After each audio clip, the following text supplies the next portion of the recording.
All right, guys, we'll just get started in a couple of minutes. Hope everybody can hear me. The chat is turned on. So while we wait for the next couple of minutes, feel free to drop in anything that you'd like to learn or see, or if you're stuck somewhere and need some assistance on how you can do certain things. So please feel free to drop in any of your questions. I'm just going to wait out one more minute and see if more people are joining in.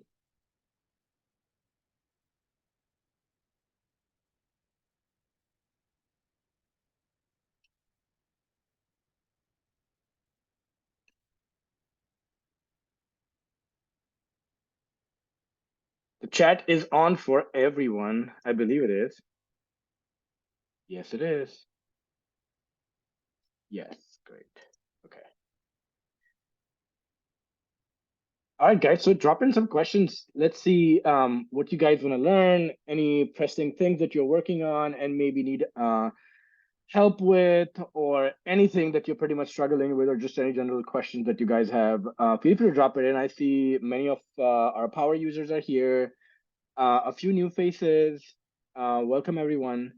And I would love to learn a little bit more about where you're stuck. Are you new to outranking? How far have you gotten? What would you like to learn? Anything, absolutely, and drop it in the chat.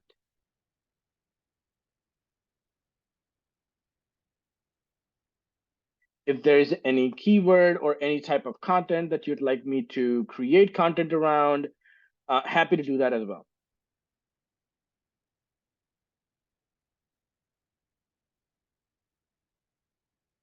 Brian says he'd like to see some local service keyword content. You want to go through a process of optimizing a web page or something for local service uh, or a local company? Is that what you are trying to aim for, or you want to do some keyword research for a local company? I'm trying to understand which one.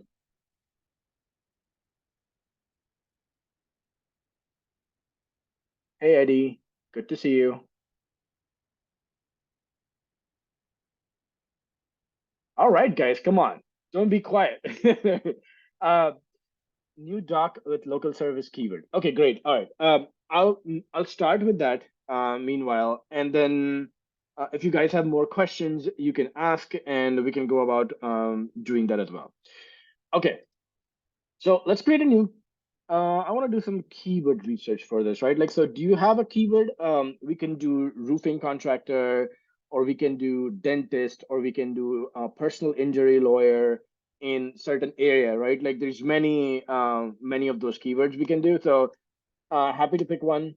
I don't have any keyword research on my hand over here for this, so I don't know which keyword to use. So I'm going to quickly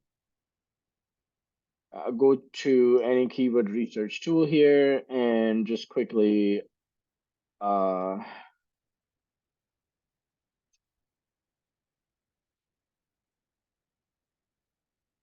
okay, all right. I'm going to copy this. Okay, all right. Let me bring this in. Okay, so injury lawyer in Boston. I could go with this, right? Like, this is probably a service page. You're talking about injury lawyer, or you can say car accident lawyer. It's also a sub area of injury lawyer, right? So accident lawyer in Boston. Okay, we can do this as well. It's very specific, and it could be actually one of your service pages, right? It depends on how you have architecture. Maybe PL attorney in Boston. I'm not sure what PL is.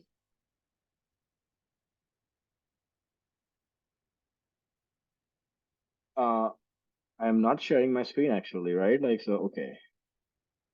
Okay. All right. Sorry about that. Okay, so PL attorney in Boston. Let's search for this, and I won't see anything come up over here, so I'm not sure what product liability.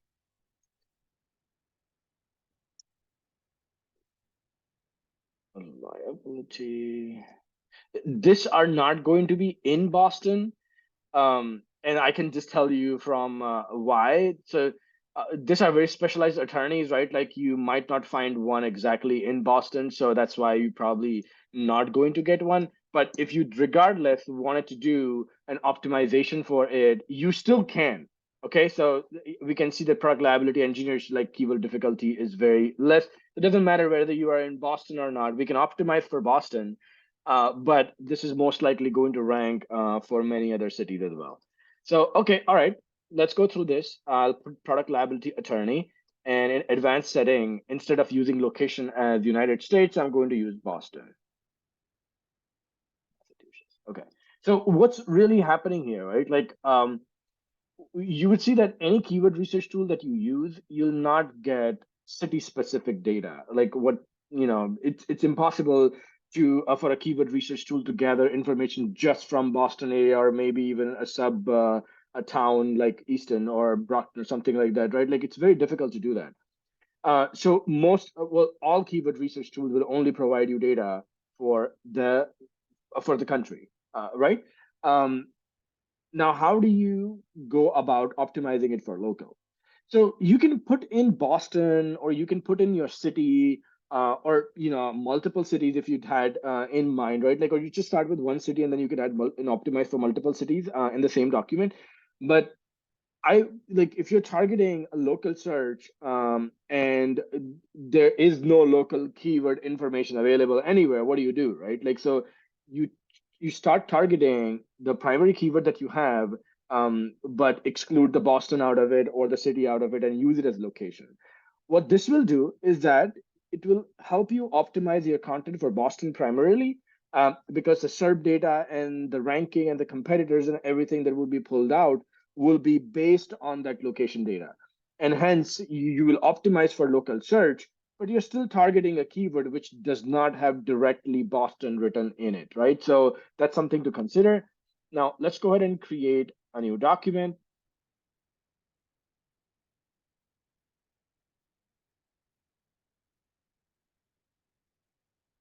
And this can take anywhere from 30 seconds to 45 seconds for the initial screen to load, depends on how much data it has to scrape and the details it has to get.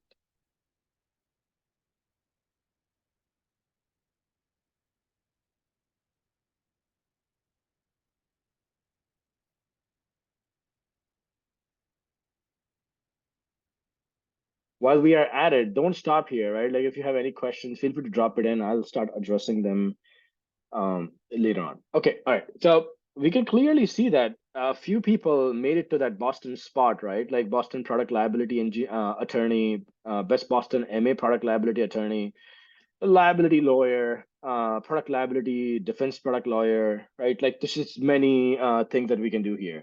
But let's look at the persona real quickly. Business owner, decision maker in Boston area who needs an experienced product liability lawyer. Makes sense. Informative, instructional, tense is present. Point of view is third person. Maybe you want to reference them at you. Okay, we see that most important keywords to include in your title are liability, product, lawyers, in Boston. You might not be able to use all keywords, and that's up to us to choose and how readable we want to make our title and what we want to target in it. But product liability attorney in Boston, how to choose the right lawyer. Okay, how to choose the right lawyer could be one, but I want to shorten this out. Boston product liability attorney also sounds good, and this is targeting all the keywords that I have. Um, Choosing the best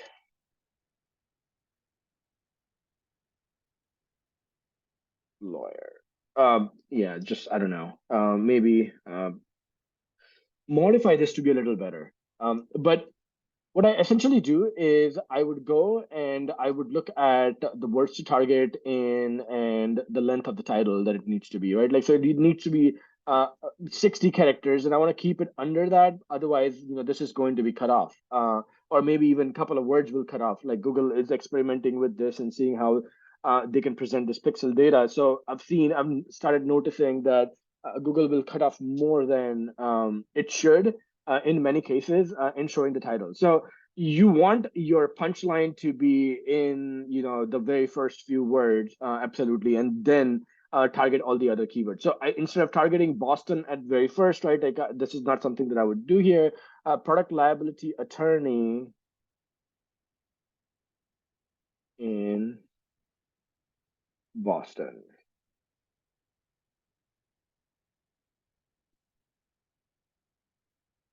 Okay, how to choose the right one, maybe. All right. Okay, yeah, it went up ahead, right? So you might not even want to do this, and you can put let's say I will just put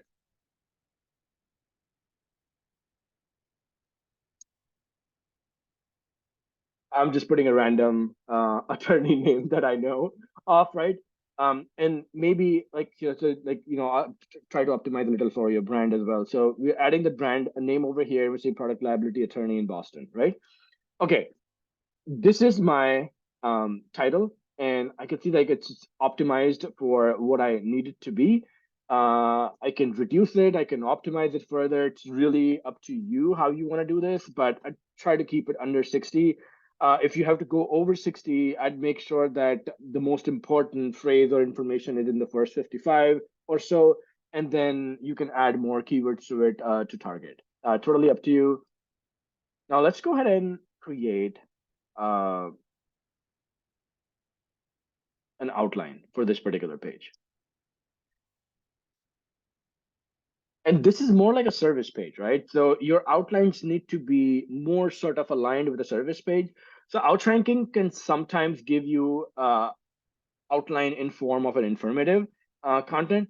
So you have to make it more copywriting oriented, right? And ensure that it's more suitable for product or service page or product page, and not more like a blog post, right? So we can see like what is product liability, services offered by Keyshan Associates, right? Like so, okay, we can see some services offered by them, design defects, marketing defects, breach of warranty, right? Like, okay, I like this, and what I'm gonna do,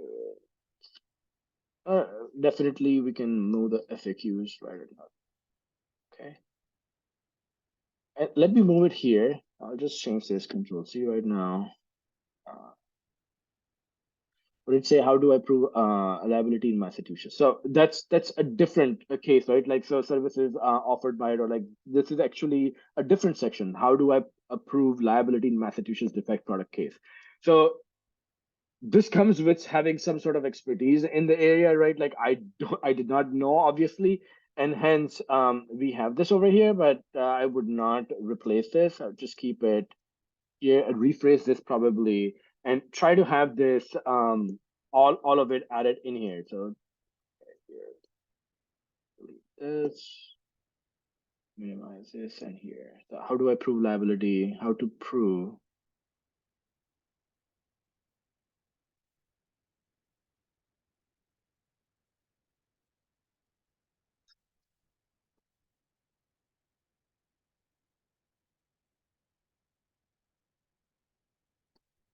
Something of this nature, right? Like you can obviously copyright this later on. But this should have that information in it. What to consider when hiring a product liability attorney? Maybe that's something that at the end I would want to push, right? And I would definitely want to include. Um,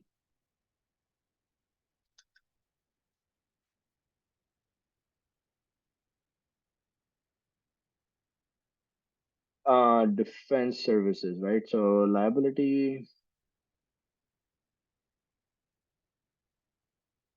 offer.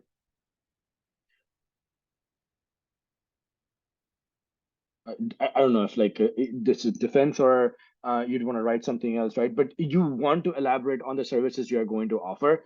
So that's something that I would add, and maybe let's generate some H3 ideas. See, we can find something here.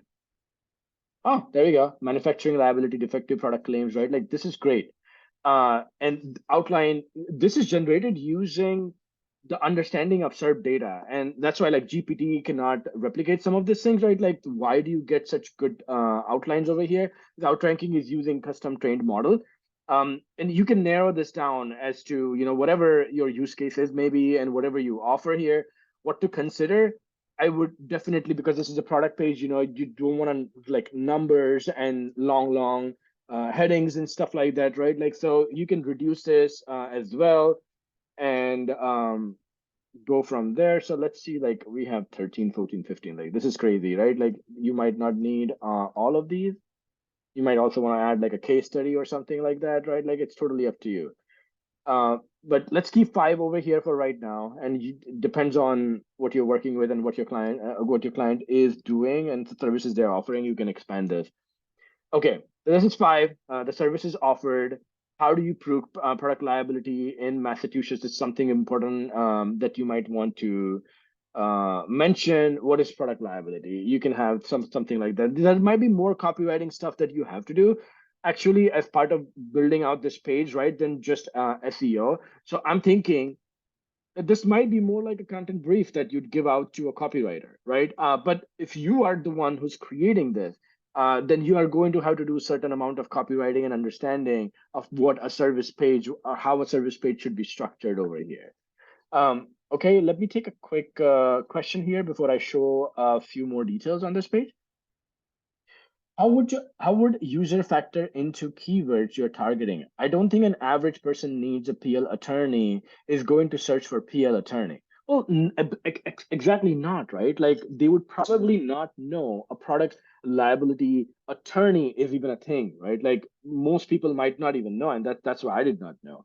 But so this comes down to strategy building. And in my strategy documents, outranking,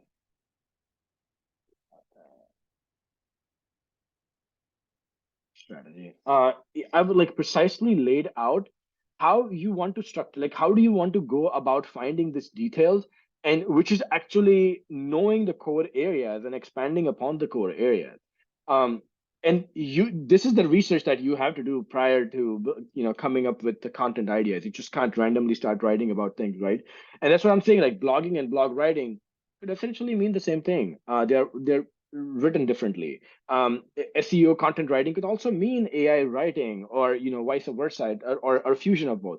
So you have to consider this, and what an average person would be searching for is the pain points that they'd have, right? So your extended list of sub areas should be essentially pain points, centered around pain points, right? So you could say, well, product liability is something that would come up, right? Like if they need an attorney, they would know some terms related to product liability that they might be searching for. So you could do that. Or when you are doing this product liability engineer and going through this, right? Like let's go ahead and look at some optimizations charts over here. So we can what we really see is product liability lawyers in Boston. Like we don't have more keywords associated or other pages which are ranking for other keywords than this. So I don't really have data, or no one else has the data to support this. So you're going to probably create informative content around what product liability lawyer is, and like probably do your own research to come up with a certain core area that might tie into product liability, right? Like that's the research that you have to do at your SEO content strategy step, and then come up with a keyword that you can target and create content around. Um, the second question is, so there's nothing particularly special about local with outranking. You're just changing the location for specific views. Well, that's what with we're not optimizing for local business search, right? What we are doing is we're optimizing for the SERPs. We want to rank for that particular, whatever that keyword is that you currently have, we want to rank for it or from that particular location. And if you're ranking a page, what would be really different over there? What would be different is how you structure the page, which you can take signals from the ranking pages.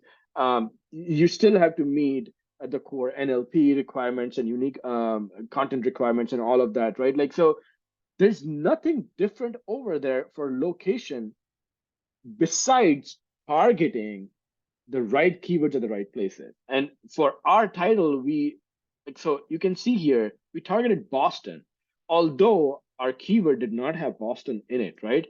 But Boston was also suggested as a keyword to search for. Why?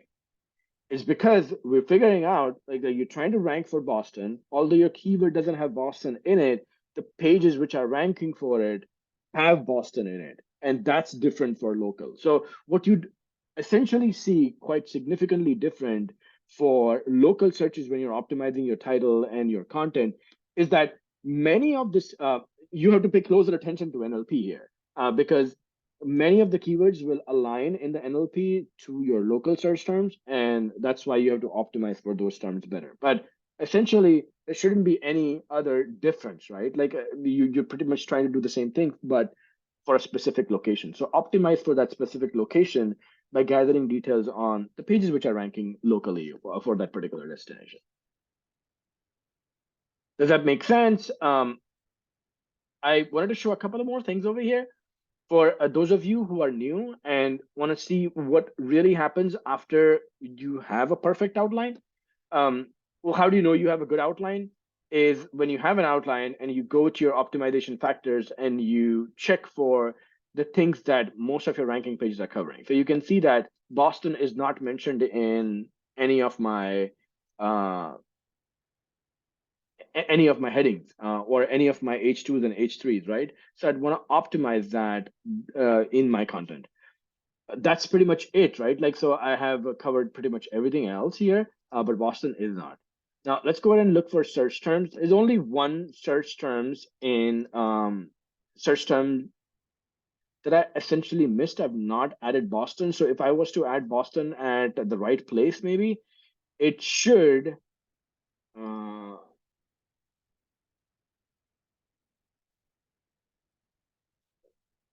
if that's what you're really targeting, right? Like attorney in Boston, lawyer.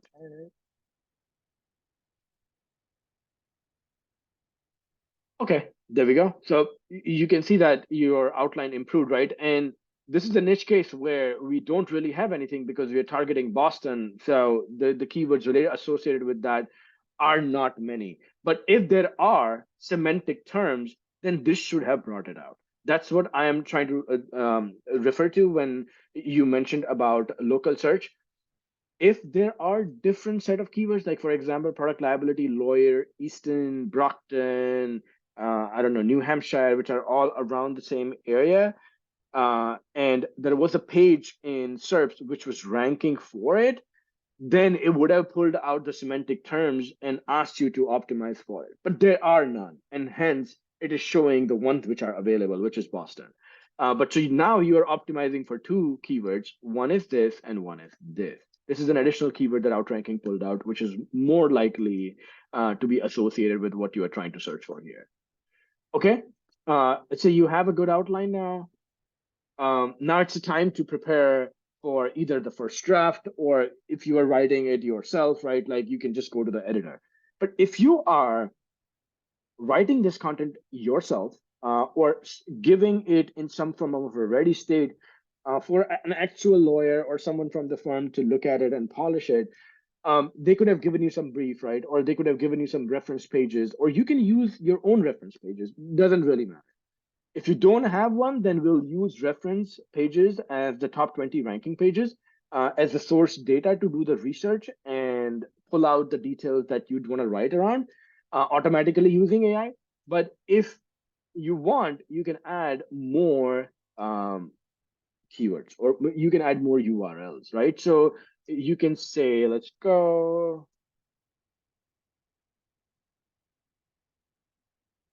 product liability, product liability uh, defective category. I don't know. I'm just typing in, like I'm not an expert here, but let's say this is a page, right? Like so product liability UX, whatever, there is tons of good information over here that you'd probably want to use. And I'm not saying there is, but let's say if you had your own source, right? And you wanted outranking to write from that source, you can add those URLs here. You could also add a keyword here where you'd want to pull out more pages from, and then just click on add URLs. It will consume 1 credit or however many search queries you have added. For URLs, it does not consume any credits. It'll take a couple of seconds and then it will pull out all the details. It'll probably pull out 10 more pages from SERPs and add it to our background research.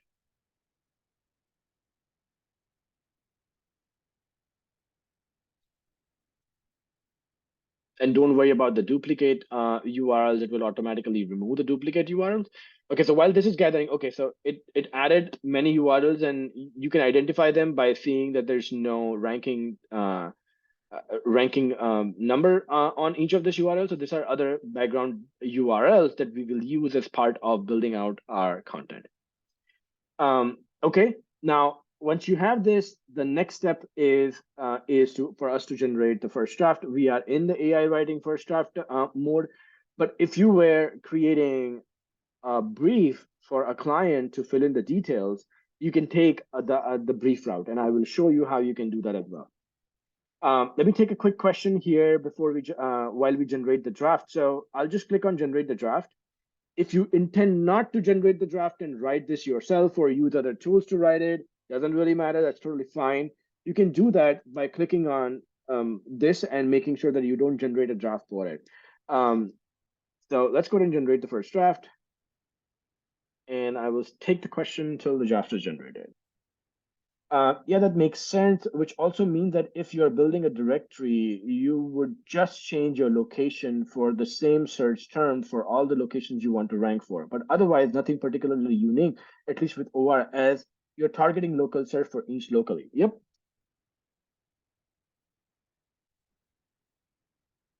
And so what we are going to do is that this is a service page. I don't want to really write a blog post, right? So we can see a couple of sections on how they are being built out. If you want more group control, if you want more control over how you are structuring this, right? Like how to prove this, so then we can stop this. I'll just save here. Okay. And I'm going to refresh the page so we break the pattern and we stop the draft from generating. So we didn't generate the full draft. Now, since this is a actual product page or a service page, I would assume you'd want this to be more copyrighted, right? And hence you want your prompts or you want the writings to be built out in form of certain copy. Now, like in certain format, right? So how do you do that really? This first draft is great. You can have this for blog posts. You know, you can print tons and tons of them and then modify them later on. But when it comes to service pages, it's specifically the case where you're gonna have to do tons and tons of editing, and you need the outputs to be more precise and more so um, more so similar of nature, right? Like if you have 3 bullets in each section, you want 3 bullets in every section, right? Things like that, right? How do you manage this? Well, there's 2 ways you can manage. First was to skip it and go directly to the editor and then use prompt writing. Or you can write bulk prompts and advise it to write it accordingly as well. So I'll show you both ways. Let's go back to our outline. And what I'm going to do is open up the settings of my workflow and I'm going to enable the research writing. This allows an additional layer of details to pop up, which allows me to check all the prompts that Outranking is using it in the background to write the content, and I can modify them. That way, when the draft is generated, it can be generated in that very specific format, right? So let's do this. Write a concise explanation for what product liability is and how it's relevant to the product liability attorney. The answer should be this to this words written in a clear, concise format. Consider organizing your answer into introduction, define liability, blah, blah, blah. This is fine, right? This is a definition or whatever that is. But how to prove product liability? Okay, we could say something like, right.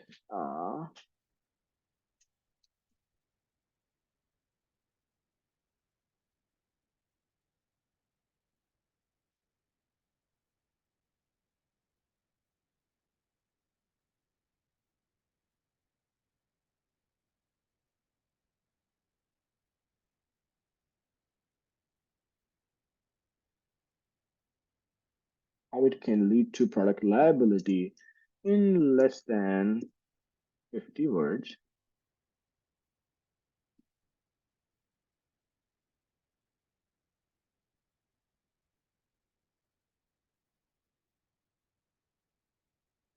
Each LLP and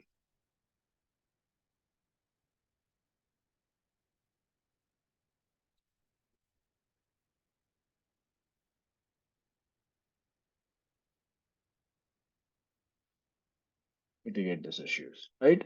So like this is a sample example, mitigate three issues, right? Three bullets, right? So now you're gonna get something very specific. I've not spent much time refining this prompt, right? You might want to say that talk in a professional manner, talk in an empathetic manner, consider including this, right? Like you can, like if you're a subject matter expert, you would know how to do this.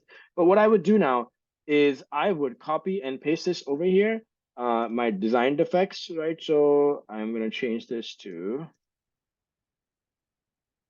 we can have consistency in how these prompts are built out and how the content is built out actually. So, okay,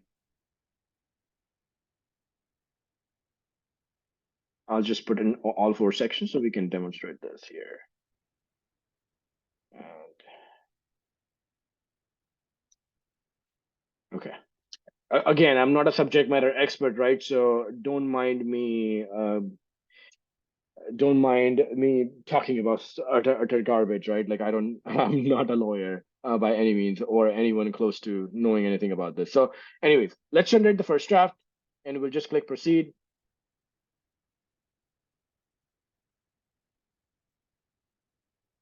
I will show how you can limit that. There are certain things that you can definitely do, and outranking mitigates a lot of these. But there are other things where you might have missed it, where there are other specific cases where AI can lie, and I will tell you when those are once this draft is generated. So, okay, so this is where it started building out the first two drafts were remaining, right? So, but you can see that it's building out these three things. Okay, it started.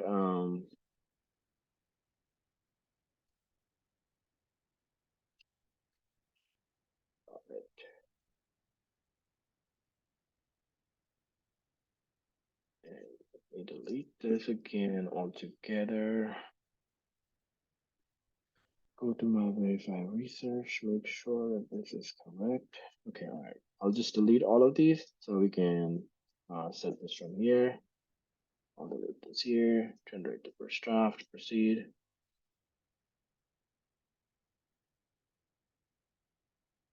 For some reason, it doesn't have three bullets to build out. Like I said, I'm not an expert. And it does build out list when it actually can, right? So if it doesn't, then I'll show you how you can get it to do this.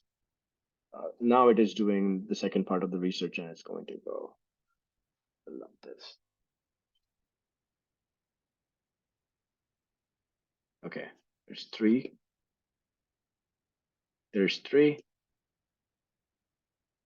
Okay, and again, right, like there was not one here. So it couldn't identify one, which means that either there's just no scope for adding three bullets and making the content more wrong, or you could add this a little bit yourself and modify this. But this is going to be a problem with consist when it comes to consistency, right? Like you're asking probability-based questions to an AI, the answers are going to be based on probability. But I'll show you how you can correct this. Okay, all right. So you have all of these details, and let's say you want to, fine tune this a little further. You can go to your tools section. You can refine this if you wanted to, right? So what I did was, let's go and I'll just copy the same brief that I have over here. And we're gonna go to tools. We're gonna paste this in here, and it will automatically find the research in the background, and I will show you how you can see the background research for the sections that are generated, and this as well. So the sections that are generated are here. Let's minimize this, and you will see over here product defects, right? So this is my prompt. Write a brief explanation for what manufacturing defect is and how it can lead to product liability in less than 50 words. Then write three bullets. Write three bullets that suggest how Quiche LLP Associate can help mitigate, uh, can help with the situation.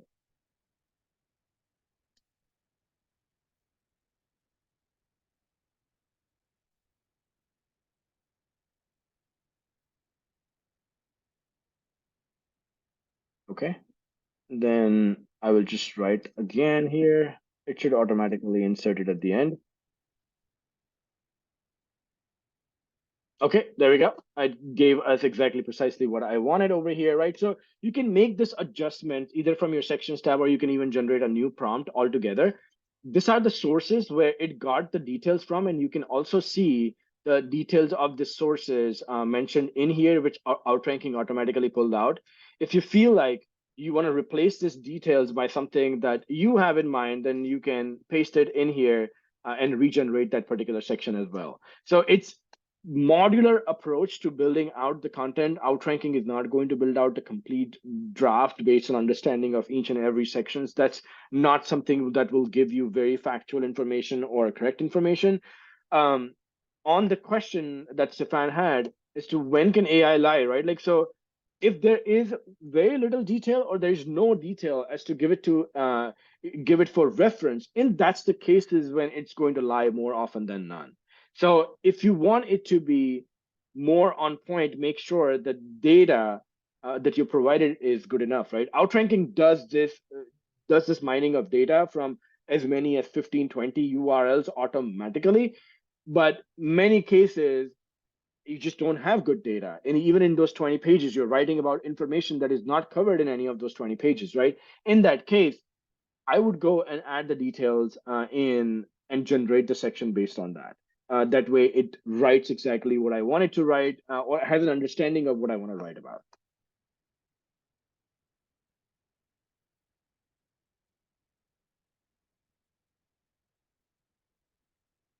Okay, then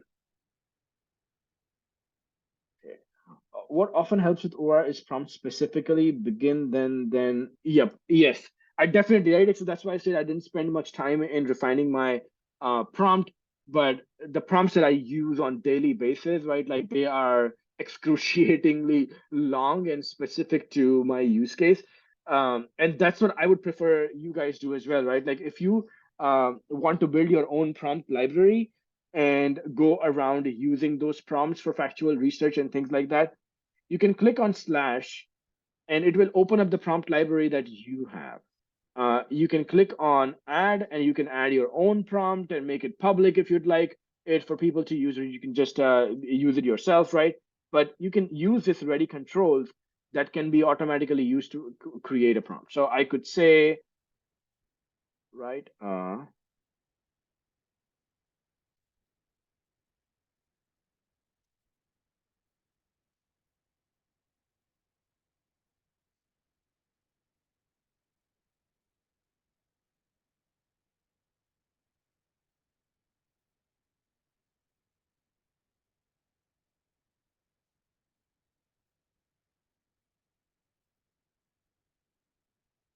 so manufacturing defects, right? Um, in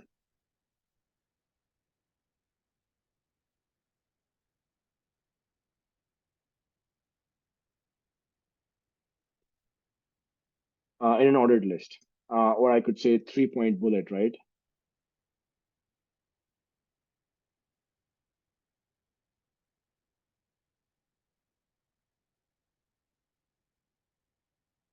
Okay, so here there's a prompt that I've written over here, but let's say like, product liability associated with manufacturing defects. This is something that I'm using it on repeated basis.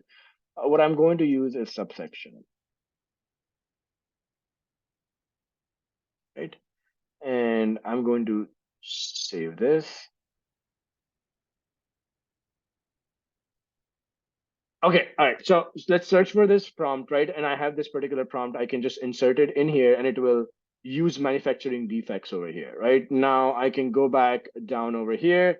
I could say slash liability and insert this here, and you will see that it automatically inserts design defects in here, right? So you can build out this prompt templates very easily and then run them together. um, let's delete some of this information over here so I can show you how you can run multiple prompts together as well.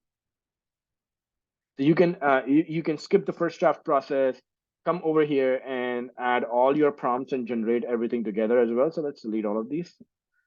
Okay, so I have two prompts. As soon as you add a dash, a arrow in front of it or a forward arrow, it will turn into a prompt, and you can now run both the prompts together. So you don't have to wait for one prompt to do, right? Like you can, if you know you have a very solid prompt built out and tested, right? You can just use that. And you will see the prompt will disappear after it's built out. There we go. So you see that it built out very specific prompts, right? Now I can delete this. I can also delete this, right? There is no such thing as getting this done in less than in 5 minutes. Okay, it's impossible to get a service page to a standard for at least a attorney who's going to question every particular sentence out of it, right? In a perfect sense to push it out in 5 minutes. It's impossible. You're going to have to spend time in doing this and in getting a proper page ready. And having these tools and utilities can help you scale this up really fast by adding your own prompts and things like that. So if you're working with product reviews, you're working with pros and cons, right? You're working on definition types or a question that's written in a very specific format. You can build out this library of prompts yourself, and you can keep using them consistently for any of your pages as well.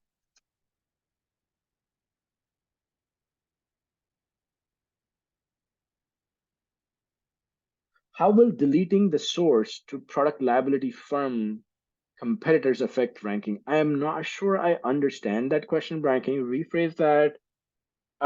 If I change the example, the tone, and the audience at the title tab, will it recognize? Yes, absolutely, absolutely. It will recognize that. So when you use slash and you're adding this, and there's a tone here, it takes the tone from that title. So you can, if you adjusted it over there, then it should take that tone and audience detail from there. Okay, perfect. All right. So let's say you have written your question, written the content, and now it's time for you to optimize it. You can click on optimize, and then go through each of the sections. There is a very detailed video that shows how to optimize content using the granular method. For people who are more task oriented, right, and prefer only a set of instructions to optimize and not look at everything, you can go to audit and you can use this approach to optimize the content like granularly, like title, add the missing search term, improve CTR, description, outline, right, blah, blah, blah, and just go through this checklist and optimize everything that outranking is suggesting you, and you should be surpassing the score. So our objective is to, well, my objective is always to score 100 on everything, because it's possible to score 100 if you've done everything correctly or very close to 100. But it would mean that it would require you to put tons and tons of effort in doing things that your competitors might also not doing, but it will reach the page value. So uh, if you if a page really matters to you and you're going to rank for it for long run, right? It's going to bring you leads and things like that. I would optimize the heck out of it and make sure that I go all the way 100. But many cases it's not possible. Service pages, product pages, definitely not possible because there's going to be tons of scrutiny and politics around how they want to structure the page and write on it and things like that. So you can just do the best for those kind of pages. But because they are linked from header, they bring in tons and tons of authority, and hence they bring tons of authority. Having a good title, some parts of your content, description, URL, things like that, optimize goes a long, long way. So the audit should refresh automatically every 2 minutes, I believe, once you're typing the content. But if you want to refresh the audit, you can do this. So right now, I've not added ranking pages.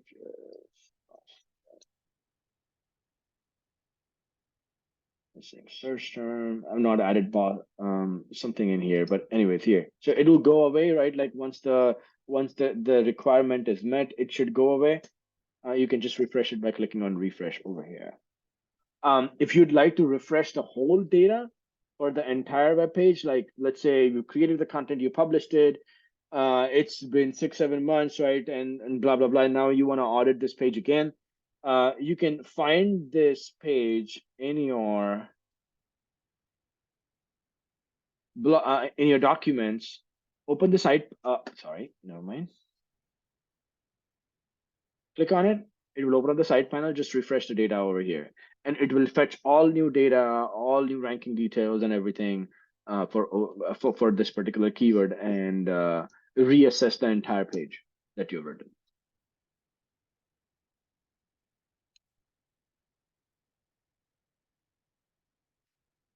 Okay. Does that explain, Jonathan, what you were looking for?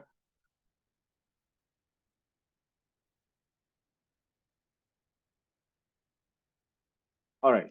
Uh, Perfect. Sounds good. So that's majorly how you'd go about creating the content.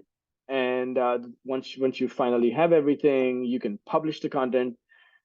Make sure that you go through all of these checklists, right? Like that's super important. And many people just want to get things done, and hence they're looking for easy way, right?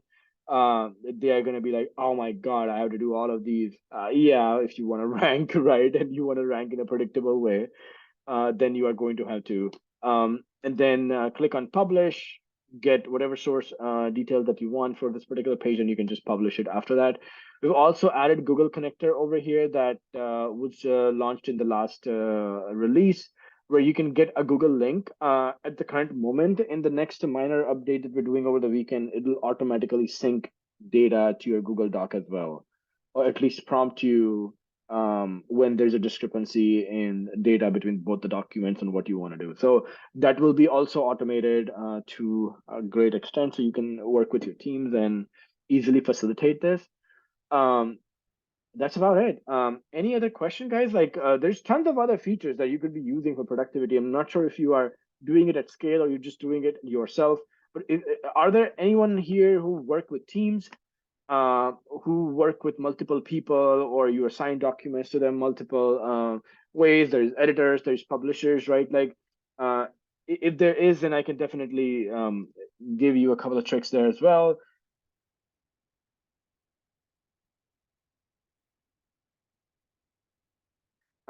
Yeah, so Uber suggests a keyword update. That's a major update. It's not that short. We're gonna make some adjustments right now, some adjustments later. Um, but Uber suggest is not part of this quick update. There are many things as part of this quick update. Lots of some UX improvements, some workflow improvements, and some utility improvements as well, some bug fixes and things like that. But it's not a major release. Uber suggests will be part of the major release that we'll do probably in 3 weeks from now. We're working on something, but it's not defined yet where it's going to be. So no, we're not changing the UI. The UI is great. People, we're getting good feedback as to now it's more accessible and easier to use. We still want to make it a little more easier. And we see some minor improvements, right? And you will see that, but when there's no major changes to the platform in terms of how they are laid out, although we've improved uh, upon some UI elements of strategist to be able to more easily understand what to do on what screen and how to pick certain keywords, and yeah, just overall the feel of making of pushing you from pushing you to get started from started with strategist to planner mode, or at least having a workflow done very fast is what we are aiming for. This session will be posted in our on our YouTube channel in yeah, on our YouTube channel. Sapan will follow up with this right after the recording is recorded to the cloud. Okay, all right. So not many of you are here, but I want to show a few things about how to manage your teams and how to manage workflows. So let's go through that. I mean, we have quick 10 minutes, and this should not even take 5 minutes, right? But it's extremely effective if you are trying to scale your process with a team. What I'm trying to tell you is that anybody can write nowadays, but not but scaling content is not a one person job. If you are going to do 60, 70, 80, 90, 100 articles, you cannot do this yourself. You are going to need some form of help, right? And companies often have someone who is an editor, someone who's an SEO specialist that prepares the brief and things like that. And you have a process that you move things along in, right? And so what really works is a workflow and automatic assignments of documents.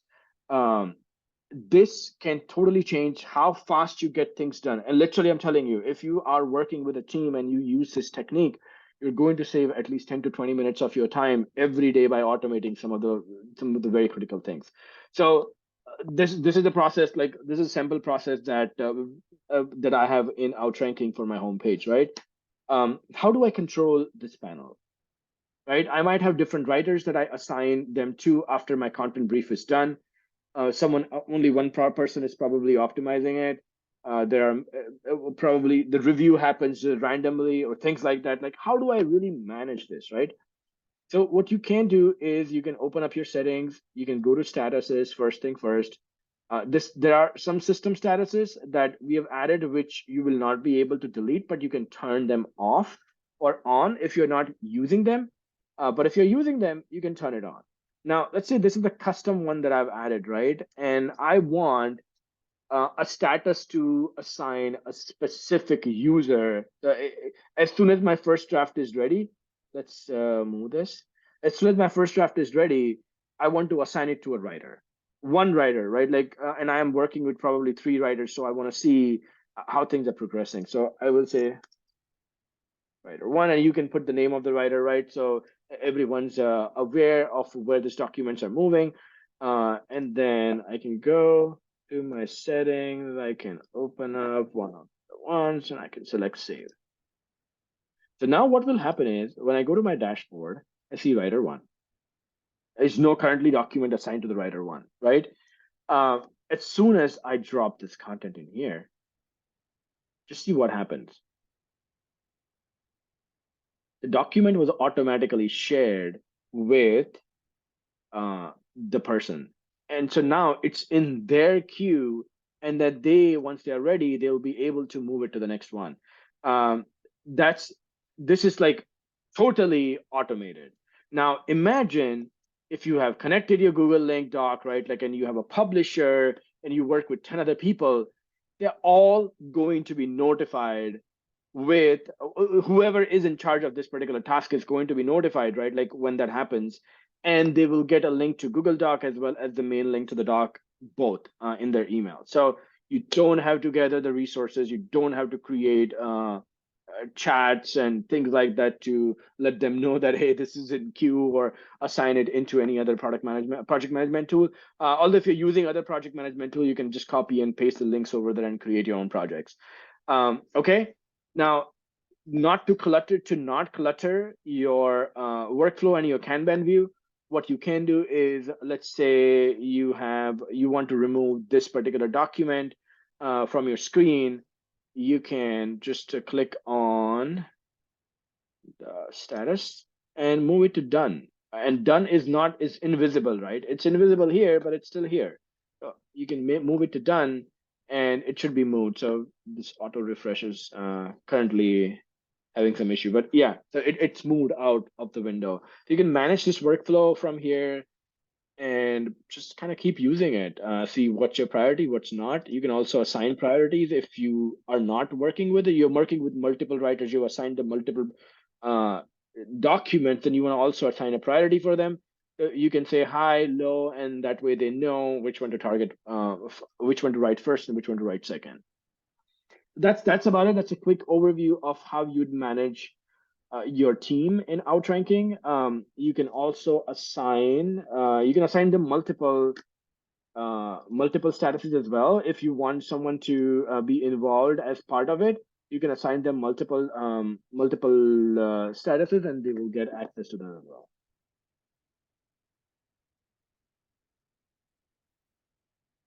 Okay, sounds good. I'm done with what I wanted to show. Are there any other questions, any pressing concerns, any tips or tricks that you guys need before we part ways? We're about 7 minutes out, and I wanted to make sure that I delivered some value to you guys looking for anything in particular. Wow, so we have a lot of people who joined in afterwards and lots of new faces. Welcome, everyone. I just got a chance to see the list, so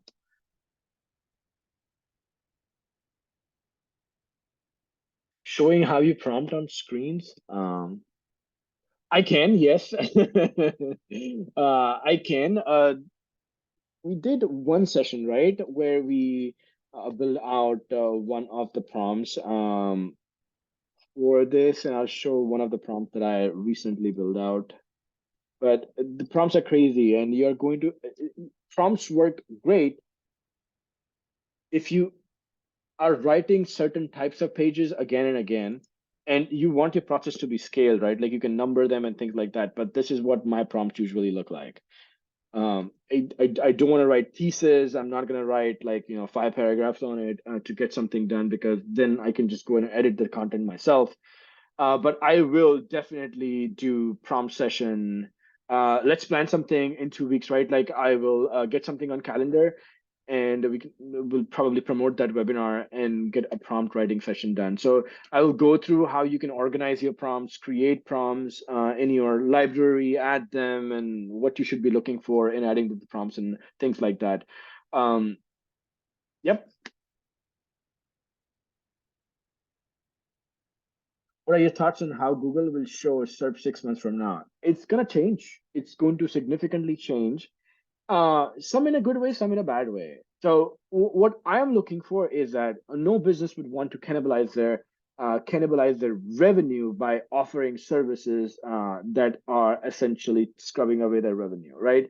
So forget what everyone else said. From a business standpoint, for Google or for anybody else, it does not make sense if their publishers are losing revenue.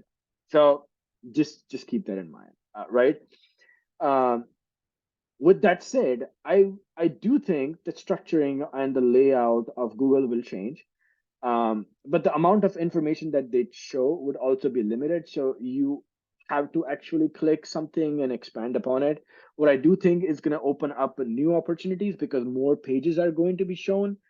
It will also lead to some banner blindness because you will consistently start seeing information which is biased, and people will turn their deaf ears to it. There's many things that will come into picture which will refine, which will in turn refine for Google, right, over the period of time to being it's something which is worthwhile for all of us. So I would not lose my sleep over losing traffic whatsoever. But if anything at all, I think it would be significantly important um, going further that pages bring unique value, because the generative AIs are going to show concepts match from from different sources. They are not going to show the same concepts over and over again for one particular page. So you want to be a little defensive, and you want to defend your content, and you want to make sure that you show up in those generative queries as well as what the regular SERPs are. I would encourage to include more unique content in your information and be more persona oriented, right? Like people often look like the generative AI queries in any of these platforms will be longer and unusual. That means they will be more personalized. People looking for problems to solve that they are having, right? So they describe themselves. I think that's going to be a big trick. How you make your content unique for the right personas is going to be a significant impact as well, right? So there's tons of things in place, and I wouldn't really lose my sleep over losing all the traffic to bots and generative AI. They need quality content to feed on to show something valuable to the users, or it's going to increasingly lead to you know uh, a website that keeps showing ad which is not relevant to what you're reading, and you just have a banner blindness to it, right? That kind of effect as well. So give or take, just take it as it goes. There's not going to be significant changes. Yes, some positions will be lost, some will be gained. Some will get more traffic, some will get less traffic, and that reshuffle will happen. But for that reshuffle to happen, Google has to collect tons and tons of data, A/B test, and do tons of things. And even you can see Bing is doing the same thing, right? Like they started with this elaborate generative AI, and now it's giving you shorter and shorter answers because it doesn't want to lie, right? Shorter answers mean that not in-depth value, and you have to click on something to go somewhere. they're constantly refining. There's going to be tons and tons of A/B testing. Don't lose sleep over it. You're not, at the end of the day, good content. And if you have started building a brand around that content, it's definitely going to help in long run. I'd say there'll be a little more emphasis on brand, uh, because I've seen Google show bias info. They're probably just testing it right now to see if how users react to it and what's the click through rate on it and things like that. But some brands might get biased look at it, and they might be positioned better than good products who don't have a better brand value. So keep an eye on that, and I would definitely focus on building brand value and publishing unique and quality content and not going after scale. If you're going after scale, then make sure that you are in a very super not competitive niche where throwing any kind of content would mean a win. So just, yeah, balance it out and go from there. Use AI as much as you want. Don't be afraid of it, but don't lag behind in showing value to your content, and you should be fine. Invest in some backlinks as well, right? Yeah, and we're seeing increasing amount of people investing in backlinks, because if you rank in the top positions, then your content being picked out by the generative AI is also very highly likely. So nothing's going to change. You still need to rank in the top 10, and more people are going to invest in backlinks to ensure that they stay there. Cool, sounds good. We're at the 12, and I hope this was informative for everyone. We'll post this on YouTube. And thank you all for watching. Have a wonderful weekend. That's about it, guys. You guys have a nice weekend.